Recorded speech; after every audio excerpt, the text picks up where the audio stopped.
নমস্কার, আজকে আপনাদেরকে এই ভিডিওর মাধ্যমে জানাবো কেরিয়ার বা অর্থ নিয়ে, অর্থ প্রাপ্তি নিয়ে। বহু মানুষ যোগাযোগ করেন এবং তাদের কেরিয়ারে প্রবলেম চলে অনেকের, এবং অনেকের কি হয়, একটা কাজ করছেন, করতে করতে হঠাৎ করে কাজটা চলে যায়, বা ব্যবসা করছেন, ব্যবসা করতে করতে হঠাৎ করে বন্ধ হয়ে যায়, 2-3 মাস বেরোজগার অবস্থা চলে, আবার শুরু হয়। তো এই কেরিয়ারে উন্নতি হচ্ছে না বা অর্থ আপনি রোজগার করতে পারছেন না, বাকি সমস্ত কিছু ঠিক আছে, মানে প্রোডাক্ট, প্রমোশন, প্রাইস, আপনি চাকরিও পেয়েছেন, কিন্তু উন্নতি হচ্ছে না কিছুতে, পরিশ্রম করছেন।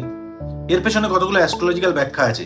আমাদের রিসার্চ থেকে আমি 10টা পয়েন্ট আপনাদেরকে জানাবো, অত্যন্ত সহজভাবে জানাবো, যাতে আপনারা বুঝতে পারেন। কারণ এখন যদি আমি আপনাদের বলি যে কেরিয়ারের লর্ড নবাংশে কোন রাশিতে বসে আছে এবং সেই রাশিটি মুভেবল না ফিক্সড না ডুয়াল রাশি, এবং সেই রাশির লর্ড আবার মূল চার্টে বা লগ্ন চার্টে কোথায় বসে আছে সেটা দেখুন, এবং দশমাংশ চার্টে কেরিয়ারের লর্ড কোথায় বসে আছে সেটা দেখুন, তাহলে জিনিসটা কমপ্লিকেটেড হয়ে যাবে, আপনারা বুঝতে পারবেন। এটা আমাদের বিষয়, অ্যাস্ট্রোলজারদের বিষয়, সেটা ক্যালকুলেট করা, গণনা করা। কিন্তু আপনাদের আমি আজকে 10টা পয়েন্ট বলবো, যার মাধ্যমে আপনারা বুঝতে পারবেন যে অত্যন্ত সহজভাবে যে এই সমস্যা যদি আপনার থেকে থাকে, আপনি মিলিয়ে দেখুন যে কেরিয়ারে আপনার প্রবলেম চলছে। প্রথম বা 1 নম্বর, বাড়ির উত্তর দিকে বা নর্থ সাইডে 9 রান্নাঘর 9 টয়লেট, তাহলে কেরিয়ারে প্রবলেম কিন্তু আপনার শুরু হবে একদম নিশ্চিত। সেকেন্ড পয়েন্ট, যার ডেট অফ বার্থ 2 তারিখ, 20 তারিখ, 11 তারিখ এবং 29 তারিখ, 11 তারিখটা একটু কম, তবে বাকি 2, 20, 29 যাদেরই জন্ম এই ডেট অফ বার্থে, বা ডেট, মান্থ, ইয়ার টোটাল করে 2, 20, 29 বা 11 হচ্ছে, তাদেরও কেরিয়ারে প্রবলেম। মানে কাজ করতে করতে হঠাৎ করে ছেড়ে দিলেন, ডাউন হয়ে গেল, কিছুদিন বসে রইলেন, কাজ ভালো পাচ্ছেন না, এরকম প্রবলেম। 3 নম্বর পয়েন্ট, যাদের ডেট অফ বার্থের মধ্যে, ডেট, মান্থ, ইয়ারের মধ্যে 3 সংখ্যাটা নেই, 8 সংখ্যাটা নেই, 3 সংখ্যা কোথাও নেই, ডেট, মান্থ, ইয়ার কোথাও নেই, 8 সংখ্যাটাও কোথাও নেই, ডেট, মান্থ, ইয়ার কোথাও নেই, বা টোটাল করেও নেই। 3 সংখ্যা বৃহস্পতির, 8 সংখ্যা শনি, এই দুটো মিসিং, তারা কেরিয়ার নিয়ে ভুগছেন। এগুলো একদম প্রমাণিত তথ্য, আমাদের রিসার্চে আমরা দেখেছি। 10টা ছক, 20টা ছক পরপর যখন স্ক্রিনে রাখা হয়, একই জিনিস দেখা যায়। আপনারা মিলিয়ে দেখুন, কমেন্ট করুন।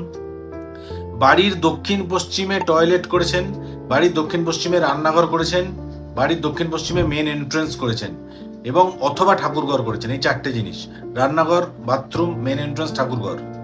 কেরিয়ারে উন্নতি হচ্ছে না, কারণ দক্ষিণ পশ্চিম ক্ষিতিতত্ত্ব, পৃথ্বীতত্ত্ব, আমাদের যে 5টা তত্ত্ব আছে, ক্ষিতি, অবতেজ, মরুদ্গম, পৃথিবী, বায়ু, জল, অগ্নি, আকাশ। পৃথ্বীতত্ত্ব মানে গ্রাউন্ড, পৃথিবী মানে স্টেবিলিটি আপনার কেরিয়ারে নেই। পৃথ্বীতত্ত্বের জায়গায় আপনি যদি পটি করেন, রান্না করেন, মেন এন্ট্রান্স করেন, কেরিয়ার স্টেবিলিটি থাকবে না। 5ম পয়েন্ট, ডেট অফ বার্থের মধ্যে 5 সংখ্যাটা কোথাও নেই, 5 স্টেবিলিটির সংখ্যা, তারা কেরিয়ার নিয়ে সাফার করছেন। 6ষ্ঠ পয়েন্ট, কোনো পুরুষের ছকে যদি মাঙ্গলিক দোষ থাকে, মাঙ্গলিক দোষ, তাহলে তার কেরিয়ারে ব্রেক হয়, কেরিয়ারে সে উন্নতি করতে পারে না। 7ম পয়েন্ট, যদি 10ম স্থান, জন্ম ছকের 10ম স্থানে বা 10th হাউসে কোনো দোষ ক্রিয়েট হয়ে গেল, অমাবস্যা দোষ, অঙ্গারক দোষ, বিষ দোষ, যে কোনো দোষ ক্রিয়েট হয়ে গেল, তাদের কেরিয়ারে প্রবলেম চলে, বারংবার কর্মের পরিবর্তন, বারংবার ব্রেক, এগুলো আসে। 8ম পয়েন্ট, যদি বুধ আপনার ড্যামেজ থাকে। বুধ ড্যামেজ কি করে বুঝবেন? বুধ ড্যামেজ মানে আপনি কথাই বলতে পারবেন না, স্পিকিং এবিলিটি নেই। আজকের যুগে উন্নতি করতে গেলে স্পিকিং এবিলিটি থাকতে হবে। বুধ ড্যামেজ থাকলে স্পিকিং এবিলিটি নেই, বুধ ড্যামেজ থাকলে তার পড়াশোনায় ব্রেক হয়, বুধ ড্যামেজ থাকলে তার বুদ্ধি নেই, সে সঠিকভাবে স্ট্র্যাটেজি করতে পারবে না, বুদ্ধি লাগাতে পারবে না। যদি বুধ ড্যামেজ থাকে, কেরিয়ার উন্নতি হয় না। এবং যদি চন্দ্র ড্যামেজ থাকে, তাহলে মানসিকভাবে প্রচন্ড ভুগবেন, ডিপ্রেশনে পড়ে যাবেন, সবসময় কর্মে ফোকাসই করতে পারবেন না, তাহলে কেরিয়ারে উন্নতি হয় না।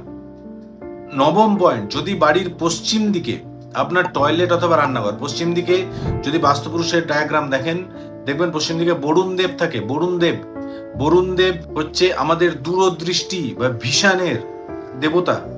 পশ্চিম দিকে যদি আপনি টয়লেট করেন বা রান্নাঘর করেন, কেরিয়ারে উন্নতি দেয় না।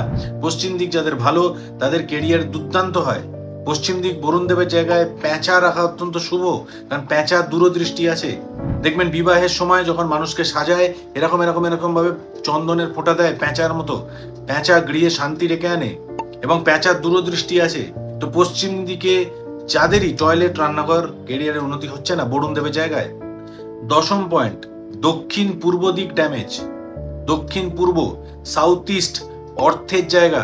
আচ্ছা, দক্ষিণ পূর্ব দিকে টয়লেট, দক্ষিণ পূর্ব দিকে মেন এন্ট্রেন্স, দক্ষিণ পূর্ব দিকে ঠাকুরঘর, কেরিয়ারে প্রবলেম ডেকে আনছে। এই 10টা পয়েন্ট আপনাদেরকে বললাম, আপনারা মিলিয়ে দেখুন। মিললে আমার সঙ্গে আপনারা যোগাযোগ করতে পারেন এই নাম্বারে। মিলবেই, 100% মিলবে, এর বাইরে কিছু হবে না। এগুলো অঙ্ক, এগুলো সূত্র। এবং তারপরে আরো জিনিস বিচার করতে হয়, নক্ষত্র বিচার করতে হয়, ডিভিশনাল চার্টস বিচার করতে হয়, সেটা আমার কাজ। আগে এই জিনিসগুলো আপনাকে মেলান। যদি কেরিয়ারে প্রবলেম ফেস করছেন, এই নাম্বারে যোগাযোগ করে অ্যাপয়েন্টমেন্ট বুক করতে পারেন। ধন্যবাদ।